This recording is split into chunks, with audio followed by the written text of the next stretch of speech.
Hi,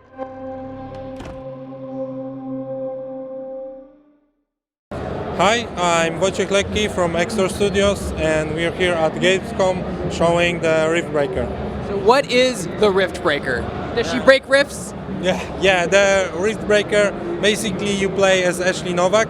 She's an elite scientist commando, and she's been sent to this alien planet Galatea 37 to basically allow humanity to colonize the planet, and she travels through the rift, and the rift is broken behind her. That's why it's called the Riftbreaker, because they are going there alone and have to establish the portal back. You've kind of combined three genres of game in the Riftbreaker. You have RTS, kind of a dungeon crawler, and tower defense. Talk a little bit about that. Yeah, so it's like Diablo meets StarCraft kind of gameplay. We're building the game also with the controller and mouse and keyboard in mind. So you get to slash monster, create, craft weapons, research alien, flora and fauna, and also build up a base and protect it. You can protect it with towers. You can protect it yourself with your, swords and machine guns, all sorts of stuff. It's all about how you want to build up your character or base defense. If you want to focus on, your upgrades or like tower upgrades, you can play kind of how you want to play.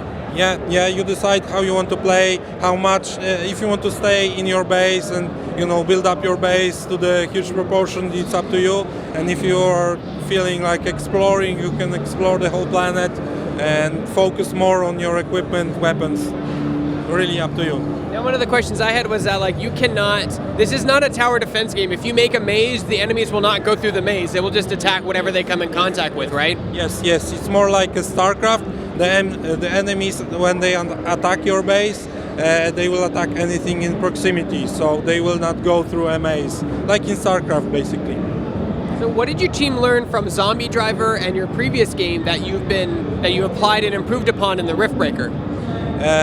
Well, we've been developing the engine, the Schmetterling engine, for like 12 years now, and Riftbreaker is the next generation of our engine. We've improved the renderer. It's actually the physics-based renderer, so the lighting looks a lot better than in our previous games. We've got a lot of wet surfaces, like reflective surfaces. When you explore the alien planet, there are crystals that reflect you and the enemies, and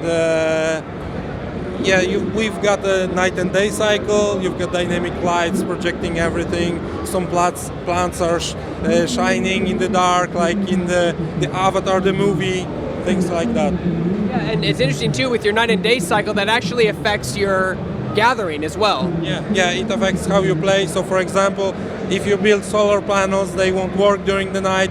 So you have to plan for that. Build some batteries, maybe some monsters that are not available during the night will show up during the day, etc.